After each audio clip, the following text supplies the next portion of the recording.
And then he said, don't wish it was easier, wish you were better. Don't wish for less problems, wish for more skills. I can't catch a break, guys. Yeah. Get them the fuck away from me. I can't be around those guys. People think, oh, well, cleaning your room, that's just a cliche. It's like, yeah, really, eh? Just go ahead and try it.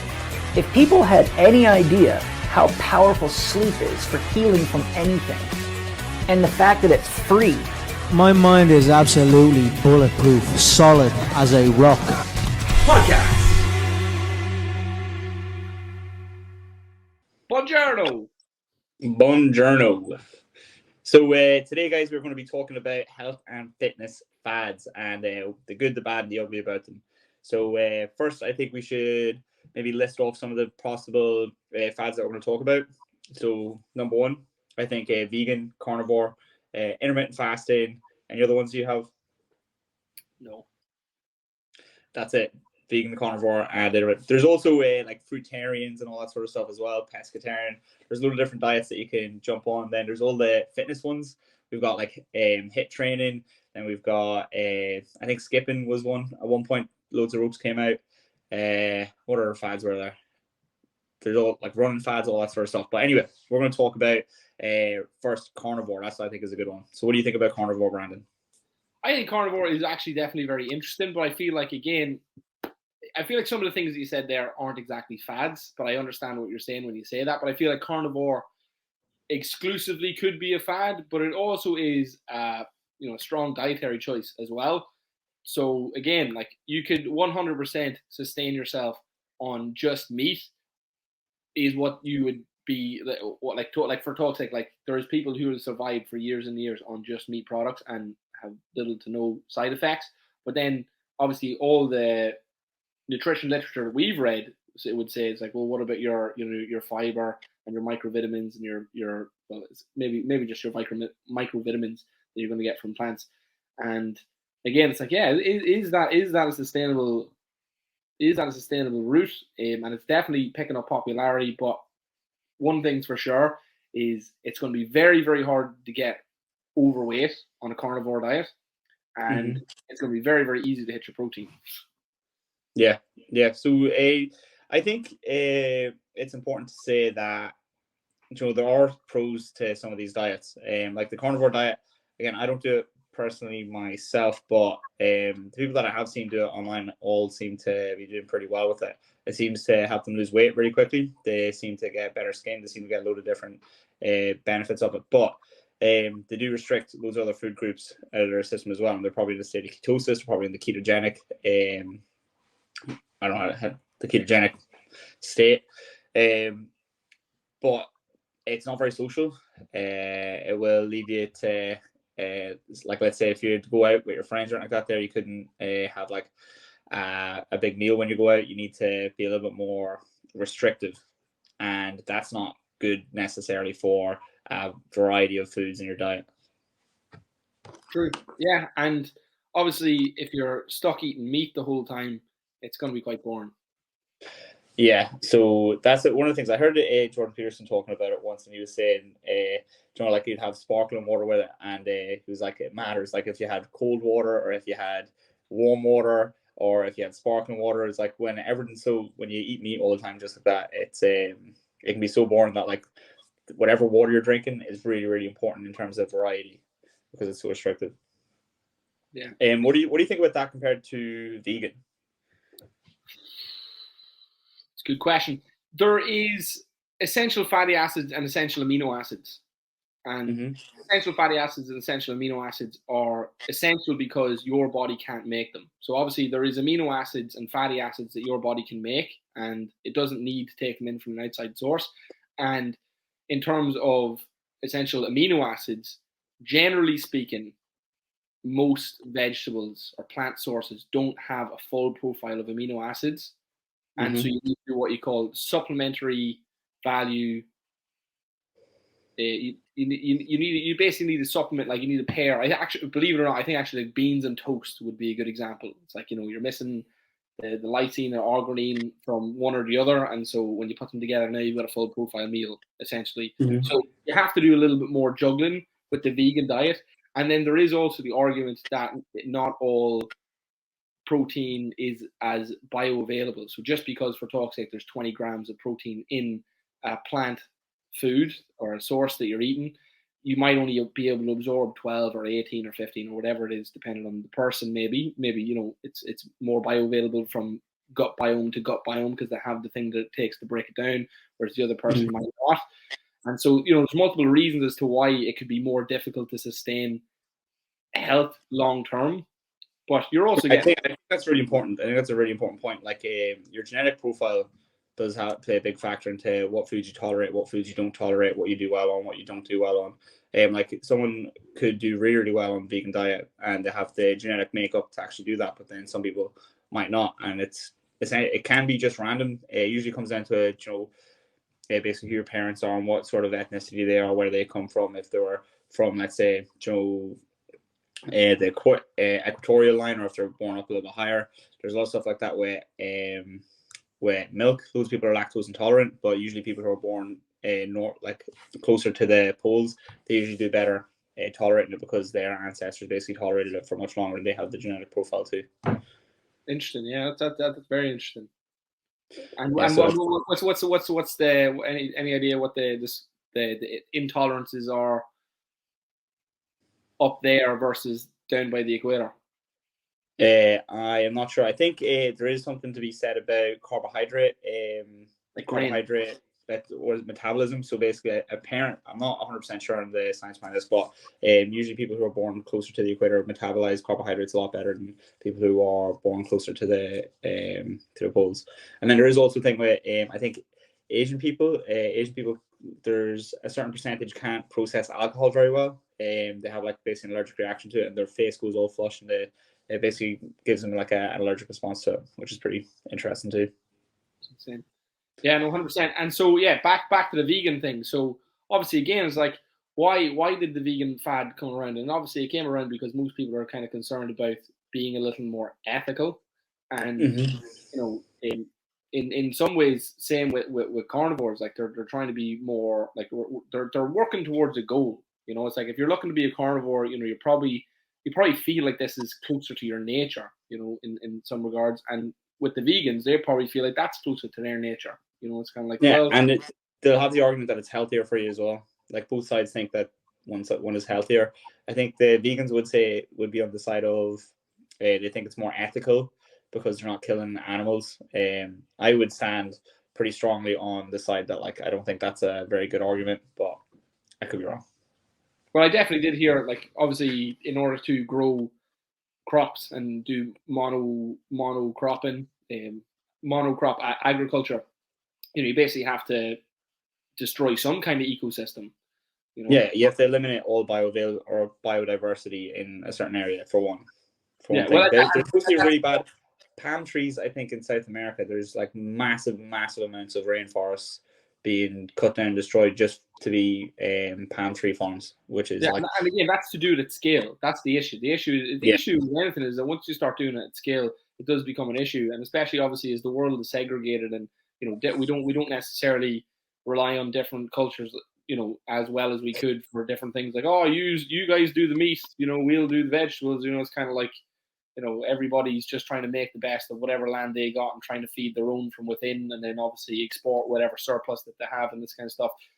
That it's not a perfect system, and so it is very, very hard to find the exact right thing. And then when you do go closer to the exact right thing, it becomes very expensive. In terms of organic and treating animals well, and maybe not monocrop agriculture. Maybe it would cost a bigger farm and more people to maintain it and stuff. So then the price goes up. So then the demand isn't as high because you're just getting undercut by the cheaper thing. It is very, very hard. I don't discredit anybody who tries to be more ethical, if that's the reason that you're trying to do it. But at the same time, you just kind of have to understand that there generally is very rarely a very one-sided picture. It's generally, very hard. For example, how many animals have to die for you to be a carnivore? And say, well, that's not great. It's how many animals have to die for you to grow your crops? Oh, well, that's not great either. How many people had to, be displaced on their homes in the Amazon because of X, Y, or Z. It's very, very hard just to kind of get a clean slate. Yeah, no, you're not. I don't think there's a way. I don't think there is a way to do it unless If you have chickens, if you have little chickens, you can get eggs. Eggs are pretty. I think eggs are pretty ethical, especially if you have your own chickens and you look after your chickens. And then you could grow your own vegetables and you could live off eggs and vegetables. But then the hens are probably eating all the bugs in the garden as well. They're probably. I actually did see. I was going to push back in there and say about growing your own vegetables. I seen a very, very cool thing. It's like a vertical garden now. That you can basically grow up, because obviously my first thing was thinking, well, everybody can't grow their own vegetables, but it's like if we grew up instead of growing out, it's like that's actually a very interesting solution now, and 100% it's like that. But again, sorry, just obviously I know we're talking about carnivore and vegan and that kind of stuff, so just to kind of come back to that, I feel like again all the stuff that we have learned from precision nutrition, obviously been the gold standard for us, is balance. It's like you should eat meat, but you should also eat plants. And so again, it's like I feel like a lot of this podcast is going to come back to a happy medium. But also, I've never tried the carnivore diet, so I can't say for myself it's bad. I've never tried vegan either because I just couldn't be arsed, to be honest. I really like meat and I really like animal products. I like cheese, I like eggs, I like fish, I like meat, I like it all. I don't see why you'd go without it. And also a big part of me is kind of like, it's like, do I really want to just sacrifice all that? It's like when everybody else is doing it as well. Yeah, like, that's what difference is that going to make to the animal produce of the world? But it's thinking like that. It's like if everybody thought the other way, it would work. But everybody's not going to, so I might as well jump in. Well, I wonder, like, what do you think would happen to the world if everyone turned carnivore? It depends how to turn carnivore. Like, are we talking factory farming, or are we talking, trying to create ecosystems? Well, that's what I'm asking. Like, what do you think would happen? Do you think we develop more factory farms? Do you think we would become more ethical about it, since more people would care about it? Do you think it would get better or worse? Like, what impact would it have on the environment? I feel like both would happen. I feel like there would definitely be, there would be both more amazing ecosystems for you to get organic meat from, and also factory farms to be ramped up, so there'll be far more animal suffering. Yeah. But I also think obviously that wouldn't happen because people don't want it. Not everybody wants to eat carnivore. Not everybody has, even just not ethically. Not everybody likes meat. Like Chloe just does not like meat. She's just not a big meat eater. My fiance, some people out there just don't like the flavor of it, don't like the taste of it. Some people don't like rice. Some people don't like pasta. Some people don't like bananas. It's like people are different. The variety's so good for people to have, because again, not everything suits everyone.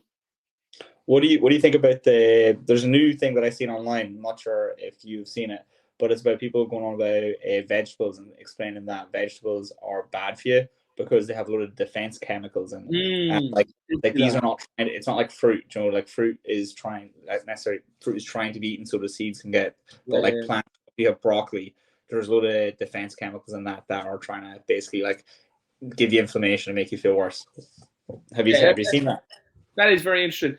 I also heard, I think a long time ago, and I'm not sure from who, but I heard that is nearly some of the benefits that you get from vegetables. That would be my argument.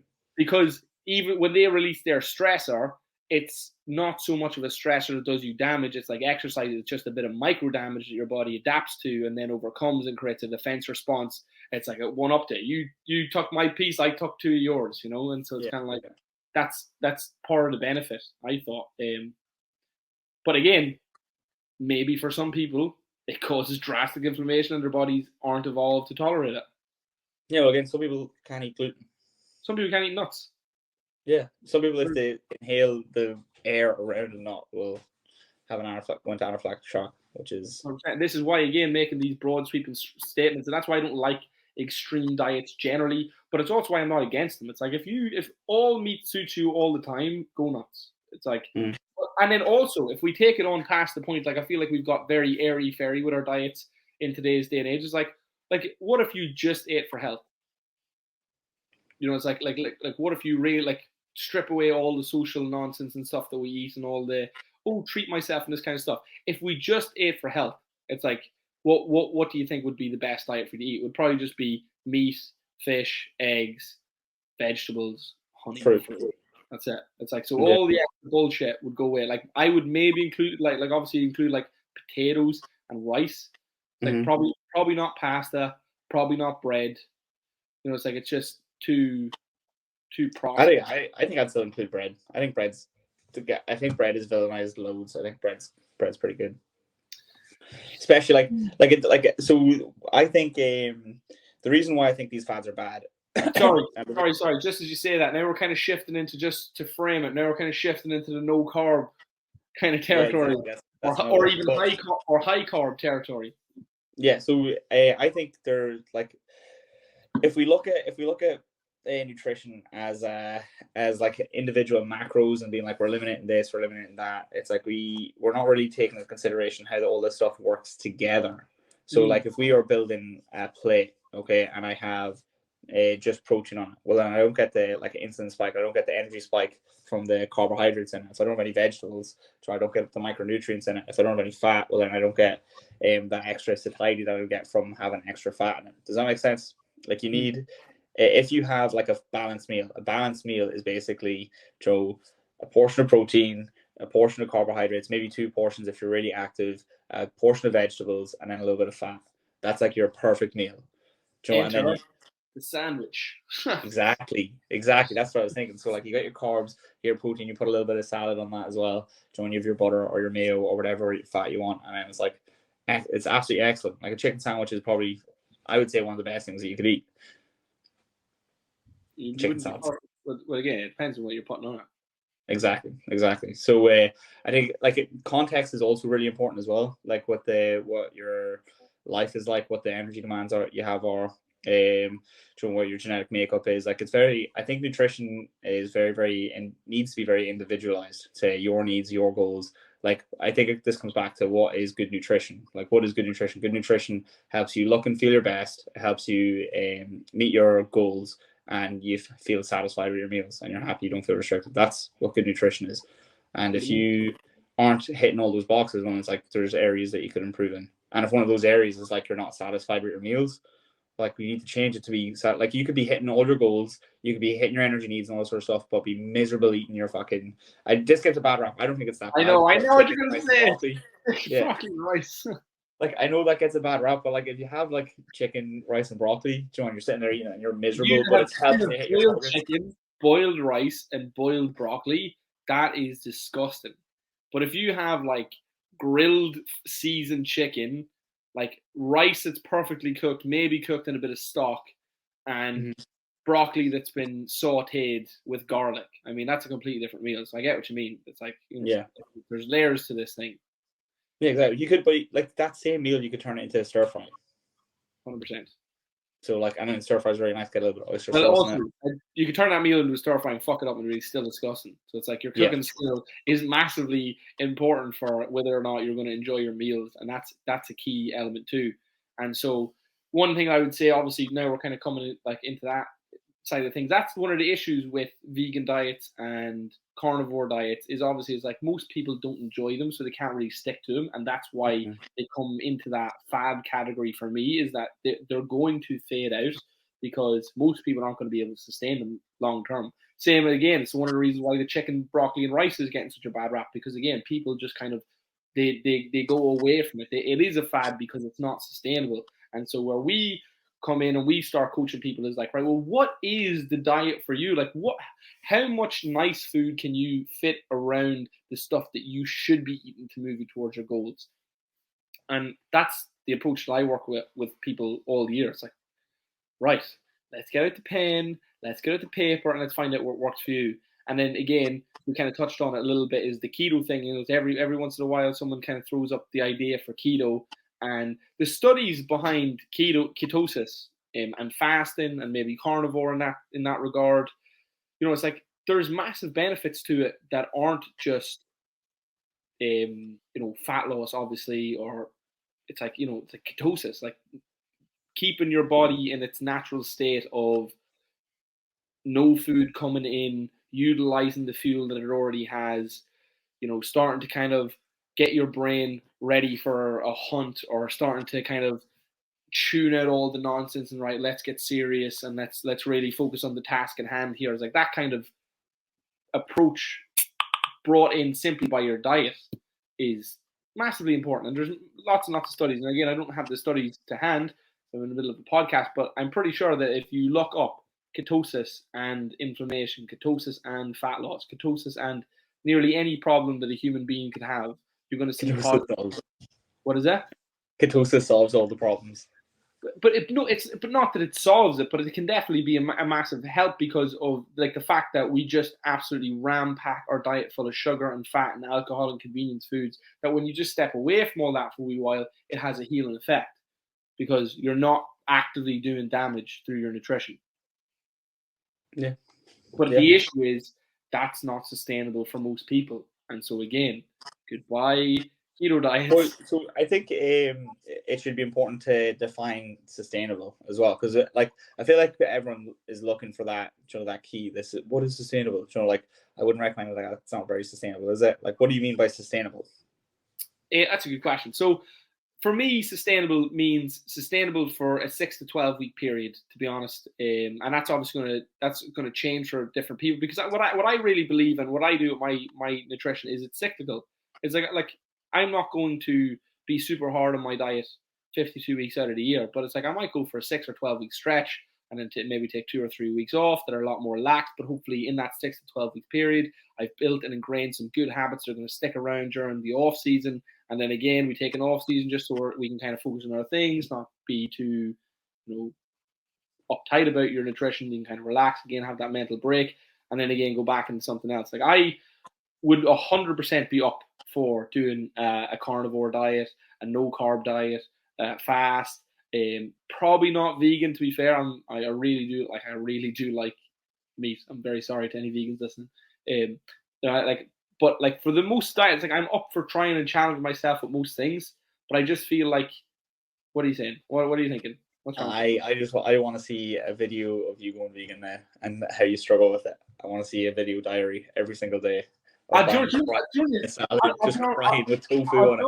I just kind of feel like to be honest, I don't really love vegetables. Like I don't love vegetables. I do like carbs and I do like fruit, but I just feel like I could because of just my kind of my likes and dislikes. I don't feel like I could do the diet justice, and I kind of feel like I'd end up supplementing a lot more. It would be. I feel like it'd be really tedious to try and hit my macros. Maybe I will do it. Then. Fine. Maybe I will do it. Maybe I'll challenge myself and try and understand a little bit. But I feel like I was silent. I knew just even asking you to talk yourself into it. Because it's a challenge.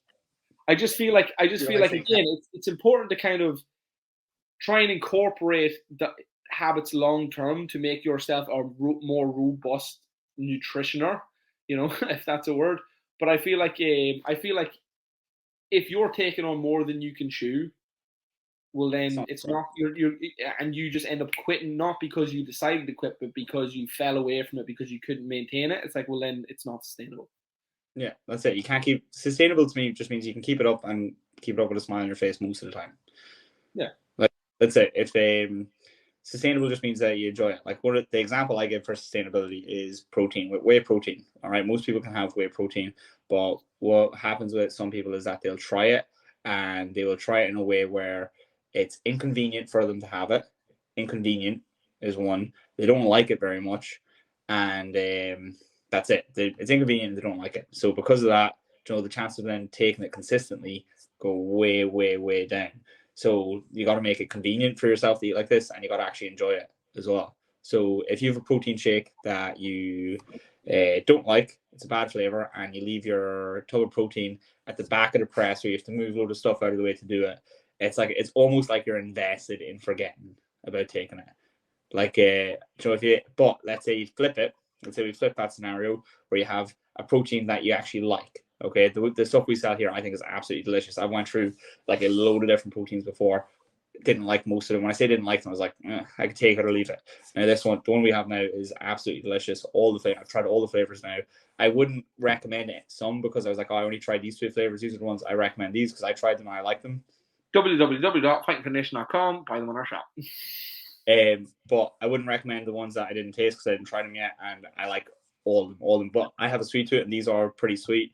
The one I'm on now at the moment is vanilla ice cream, and if when I finish a workout, all right, I literally can't wait to get home, get my protein, get my oat milk, put it in, blitz it up, blend it so it's nice and fluffy, and when I do it tastes like I'm drinking a melted ice cream. Like if if you don't like that, I don't know what's wrong with you, but that post-workout, and I like it. It helps Nothing me wrong get with you. to There's keeps me nothing full, wrong keeps with me you. satisfied, stops you from snacking, all that sort of stuff. It's excellent, and I think I agree. so. But I think it's important to understand the difference between that versus leaving it in the back of your press, with one that you don't like, where you don't actually want to take it, you have to force yourself to take it. Whereas one, I'm actually pulled to go do it, and the other one, I'm like almost like having to use willpower to do it. Does that make sense? Yeah, I agree. This is it. This is it. The key is to obviously both get very good at utilizing willpower, but also never relying solely on willpower, like making it enjoyable. If it's not enjoyable, it's like what happens on the day where the willpower is just not there. We all get days like that. And again, over time, David Goggins mode activated, you can just overwrite that and just do it. And just do it. Get it done. Stop bullshit and stop crying. But it's like that's all well and good. But it's like if you're not in the practice of doing that and like you haven't done that for a long period of time, it's probably not going to happen. This is why we kind of use the term most people. Like, again, I would put myself in that category. It's like, I'm not there yet where I can just willpower myself through everything. It's like, this is where, the term hacks and all this kind of stuff come in, and building good habits. Make it so it's not a conscious effort 24/7, 365. Jesus fucking Christ. Who could do it? It's like, make it easier on yourself. And sorry, Chris, just moving swiftly along because we kind of stuck on diets there and fads. Do you have any kind of fitness fads you want to talk about? Fitness fads. Fitness fads. The only one that's really coming to mind right now is HIIT, high intensity interval sessions. I think the heart rate monitors were a little bit of a fad. They're still useful. What else? Depends on who they're for. To be fair, yeah, exactly. Fitness right there. Let's talk about Fitbits and Apple Watches and stuff like that, because I think that's a fad that's sticking. That's just sticking. Okay, but right, how much useful information do you get out of a Fitbit? My steps. I love it. That's it. Right. And a time, and a stopwatch, and a timer. All okay. Right? Excellent. Everything else, as a trainer, is useless. I think the heart monitor you get, huh? Oh yeah, the heart rate monitor. The heart monitor you get with it on your wrist is not accurate. I think all the little apps and all the other stuff, for tracking your sleep and all this sort of crack, I don't think is actually helpful at all. I don't think it will help you sleep better. I think it just monitors like movement or whatever it is on your wrist. And I think the way it does it is like it's like a poor sort of implementation. But what I do think is the step tracker on it is really good. If it is a GPS for your running, that's also pretty good. And using it as a timer and a stopwatch is also really good. That's it. That is it. That's all they're good for. I don't think they're good for really. Huh? It's enough. Yeah, but when people are buying them, they'll have they'll pay like 600 quid for a brand new Apple Watch for it to be a Fitbit or for it to be basically a pedometer, which is no. I know what you're saying, but some of them have some pretty cool phone integrated technology. Like you can read your text message, you maybe call somebody off it, you get your notifications. It's kind of like no, don't get me wrong, it's still wild of a price to pay for features like that. But I mean, people have spent a lot more and a lot less. Yeah. Again, I would definitely recommend everybody get some kind of Fitbit or Apple Watch. Like I'll 100% be making the shift from Fitbit to Apple Watch now in the next 12 to 14 months.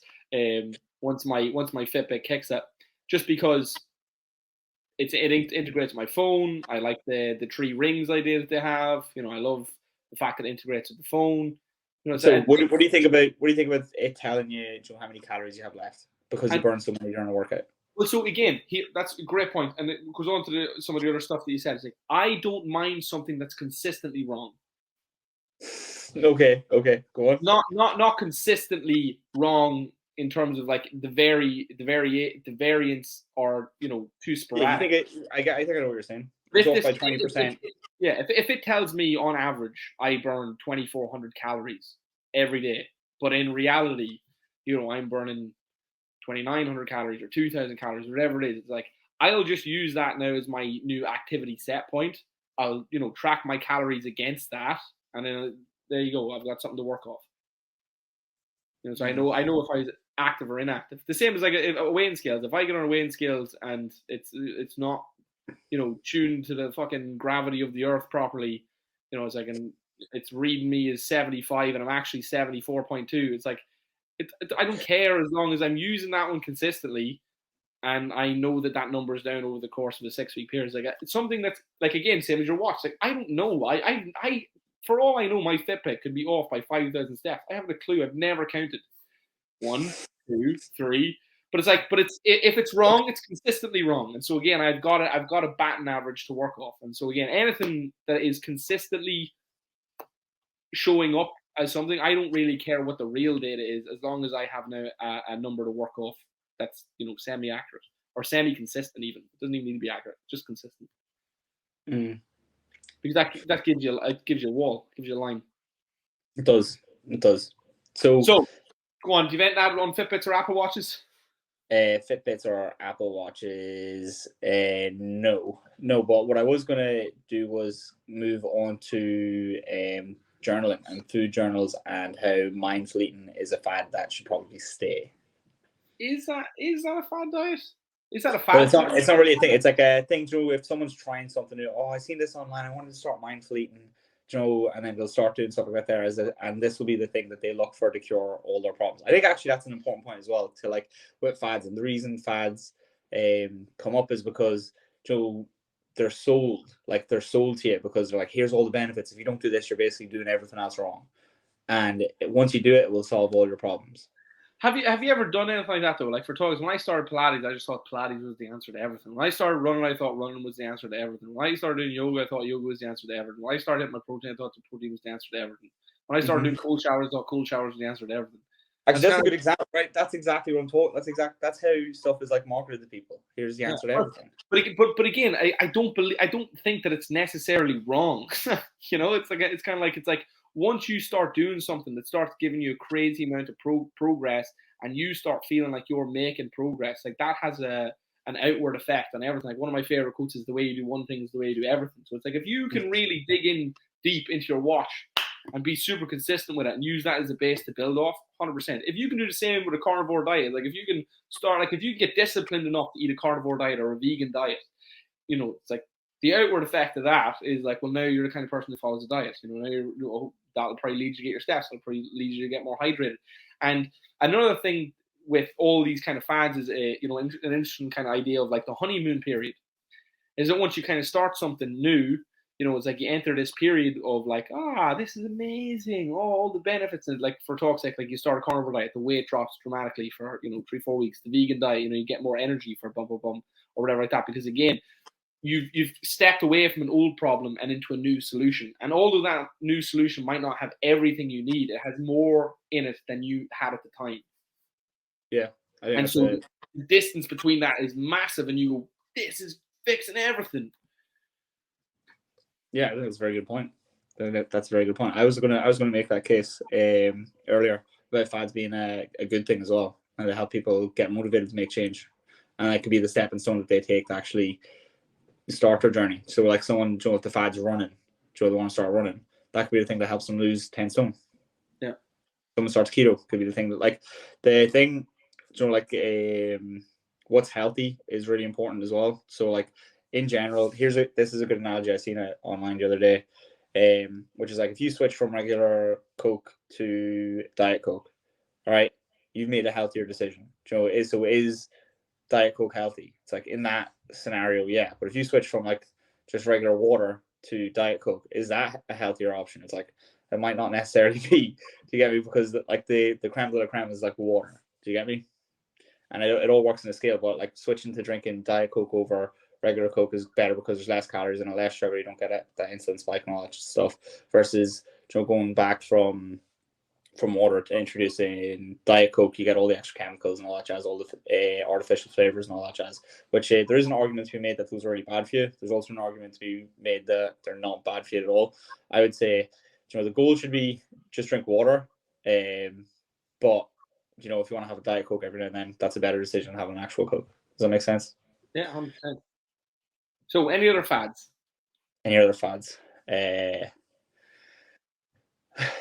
Fasting, that's another one. Fasting, intermittent fasting. I knew, so you love a fast. I've done a 5-day fast before. Intermittent fasting is a really, really good tool to use. I think the benefits of it are like oversold to people, but if it helps people reduce their caloric intake and they were over consuming, I think that's a good decision. What do you think is overstated about fasting? So what is overstated? Like all the benefits that come with fasting, I think come from calorie restriction, and you don't actually have to fast to do it, except for maybe the benefits of like, like I don't have to make an extra meal, stuff like that there. So, like having more energy, you'll have more energy if you stop over consuming, you don't be as lethargic. You start losing weight, so your skin gets better. You sleep better. You don't have as bad indigestion, all that sort of stuff. Like I think all the benefits come from just eating less food in general. It's funny you say that, because fasting is almost like a state of mind, right? Mm-hmm. And I've often felt like that in the fast. Like if I'm like a day and a half into a fast, I'm like, if I literally just had a banana right now, like I know that the benefits would continue. I don't just out of sheer principle, but I'm just kind of like, it's like an apple. Like if I just made a great decision right now and had like something that I know is fantastic for me, like if I just just give me one slice of salmon. It's like, that's not a bad thing. Mm-hmm. You know what I mean? In fact, it's probably a great thing for me. But Mm-hmm. it's like I said, it's like that fasting state of mind really opens up like this new sense of kind of like, I'm going to try and make great decisions here. And like you said, it's like I can feel all the benefits regardless. And I know like if I just eat this salmon and then continue on with the fast, it's like, have I really broken the fast and the autophagy? Probably not, like, to be fair. No, if you eat something, you've definitely broken your fast. Oh no, I know. But it's like you could just pick up your fast from the meal ends and continue on, and then the cycle would just repeat, and then it's only like 12 or 18 hours before it all starts happening again. It's like that salmon, like, in terms of the great process that is your life, is like, did that do worse or anything? It's like, no. It's like what is causing you harm is all the crap that you shouldn't be eating, like, again, like the donuts consistently, the pizza consistently, the hydrogenated trans fats, the chips, the beers, the pints, the wine, the shots, the lack of sleep, the lack of water. I think it's really good. I think it's really good to have to use fasting as like a shut off time, because you're on about the mindset as well, especially with just straight off the bat eliminating a load of bad habits. So like, let's say eating in the evening, snacking, eating unconsciously in front of your TV, not even being aware of how much food you're consuming, just eating for the sake of it, basically because you have something to watch on TV and it'll give you something to do. If you're fasting, let's say, and like, I'm only allowed to eat from 12 o'clock till 6 o'clock in the day, my main meal dinner is around 4 o'clock or 5 o'clock, and then you just commit to the principle of like, I don't eat after 6. Well, then you eliminate all that unhealthy snacking in the evening. You're just gone straight away. Do you know many people you talk to whose issue is just snacking? Yeah, loads. But why are they snacking? What are they looking for? Like, they're usually with bad habits, they solve a problem, and I think most people don't understand that the problem that they're trying to solve, like the bad habit that they are doing, is solving a problem. They just beat themselves up for doing the bad habit, and they don't understand. And if they knew what problem they were trying to solve, if they really understood that, they would be able to come up with a different solution that solves the problem better, so they don't have to do it anymore. But because it's worked so well for them so far, they like hold on to it, and they're like, no, this is working for me. This is really helping me be enjoying my evenings, and it makes the movie better. And even just how ingrained it can be in your brains is that sometimes, you can have a better solution, quote unquote better, in terms of longevity and all that kind of stuff, and then still go back to the other thing because it also solves the problem. Yeah. And a lot of the times it's convenience. Convenience is the reason why they would go back, because they already have like that habit, let's say, ingrained in their brain. They have the stuff there in their house. They have the little cue routine reward for getting the biscuits out of the press with your cup of tea and your movie, and you sit down, this is what I do, and I like my wee cup of tea and I like my couple of biscuits or whatever it is. Like, if that's what you do and you're happy with it, well, then keep doing it. But if it's getting in the way of your goals and you're beating yourself up about it, being like, I can't stop, well, then it's like, it becomes a problem. Guys, we could literally sit here all day. We are talking machines, especially when it comes to fitness and fat loss and all things in the industry. Like, we literally live and breathe this stuff. We love it so much. And more than that, we love talking about it. So if you liked this podcast, make sure that you check out the rest of the podcast, guys. They're on Spotify, We have lots of material out there. We've got a new podcast coming out every week with either myself and Chris, or myself and Stephen, or Stephen and Chris, and Stephen and me, whatever it is. If you like this podcast, guys, I would just like to say follow us on our socials, because we got lots more content on health, fitness, exercise, fat loss, food, all that kind of crack. And so, again, we'd really appreciate it if you drop us a like and a follow. It makes all the difference to us. Thanks so much for joining us. Thank you, Chris, who's already gone off the call. And I will see you guys in the next one. Peace.